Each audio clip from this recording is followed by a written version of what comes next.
I welcome everyone to Mystics Pregame. We got Cardo Dudley Jr. here and Wilson Tarpe Jr. The Washington Mystics remain out on the road out west. They won the first game of this trip, holding off the Fire 105-100, which also led to them clinching a playoff berth due to the Fever's win over the Chicago Sky.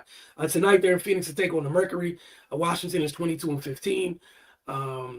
Seventh in the league standings, a half game back in New York, who is in sixth, and 2 games back of the Fever, who are in fifth. Phoenix is coming off back-to-back losses to the Fire and Dream. They've already been eliminated from postseason contention and are simply here to play the role of a spoiler. Washington is leading the season series 1-0, so by the end of Thursday night, that will complete the season series between these two teams. Um, Injury report: Washington has no injuries report, so that's continued. Phoenix is listed. Marta Suarez is out, and Sammy Whitcomb has been listed as probable.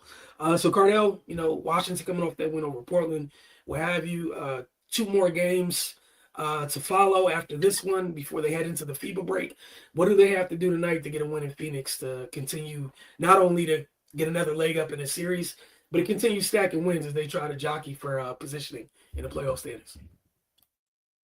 I just do what they normally do, man. Play inside out and play defense. Just keep the turnovers down. Don't beat themselves. At this point in time in the season, don't beat yourselves. Um, you just helping the other team. I don't care how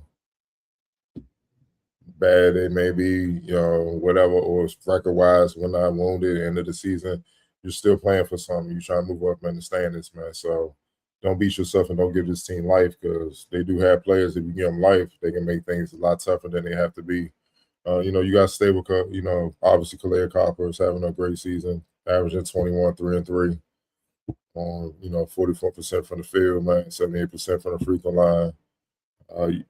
Athletic wing can defend. That matchup between her and Anya Wary and Sonya, I think obviously you're gonna see both of them at times, and they will see her. Both of them will see her at times. Will be interesting to see who kind of comes out on top on in that in those matchups because I think that will be going a long way to determining the victor. And obviously, Alyssa Thomas, averaging 4.8 points, 8.3 assists, 7.7 rebounds, triple double threat every night, 51% from the field, 69% for free throw, just under 70 a game, 1.4 steals. She offensively she's not as at the level she once was, but she's still gonna impact the game all around.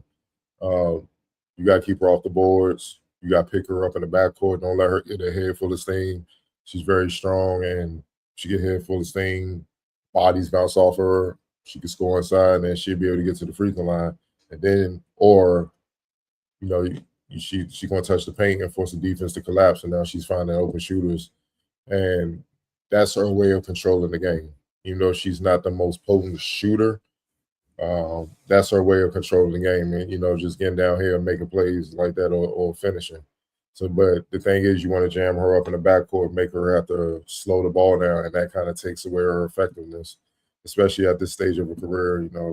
Being up there, in age and all this stuff. Not, I know women don't like that, but I'm just talking sports as far as her physical capabilities and her overall impact.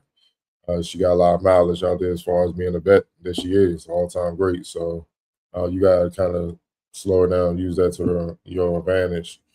Also you got to look out for Monique McConney.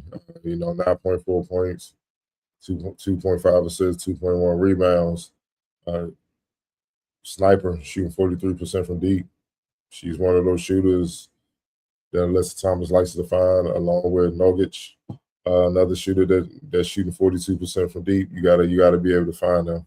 Those are the players that come in and kind of spread the floor for them. I know DeWanna Bonner just got the buyout, right? Yeah, so she got the buyout, so that wounds that hurts their team a lot. So with that being said, Shakira and Kiki and Lauren.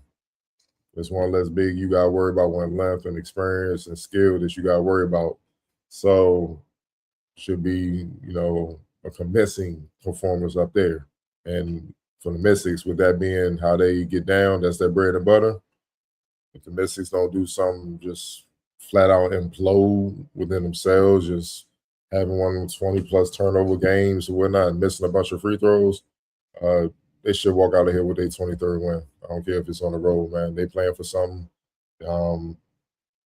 Hungry, young, playing to prove. The Mercury are wounded. Kelsey Plum, day to day, she was not playing. DeWanna Bonner out. Hey, man, handle business. You know what I'm saying? I think they will. Yeah, I'm right with you. Going back to that first matchup, I know Plum didn't play a ton in that matchup, but before she exited the game from being injured, Washington was all over them defensively. She hadn't gotten off, and like you said, look, the strength of the team is the strength of the team, right? You take, as you said, you take Bonner out the equation. Phoenix has been in need. The roster moves they made going from last year to this year, where there was strength inside to not to lacking strength. It lines up with Washington's strength. So as you said, if Washington just comes out, plays at his strength, it should be fine. Dotted up as another win, and we'll see. Then we're talking about possibly on Thursday night finishing the series the right way. But I don't think anything we're saying is hard, too much to ask from Washington. You beat them already this season. Not to say that you should definitely go out there and beat them by 20, but it shouldn't be as tight as the game against Portland was. Because again, at least Portland, we, going into that game, Carter, I was telling people in pregame, like, Portland gets up a ton of threes. They were like second in the league in terms of how much they shoot threes. While Phoenix is capable shooters, put it up as much as them. They did put up a good amount, but it's not the same quality, especially because it's not their bigs popping out.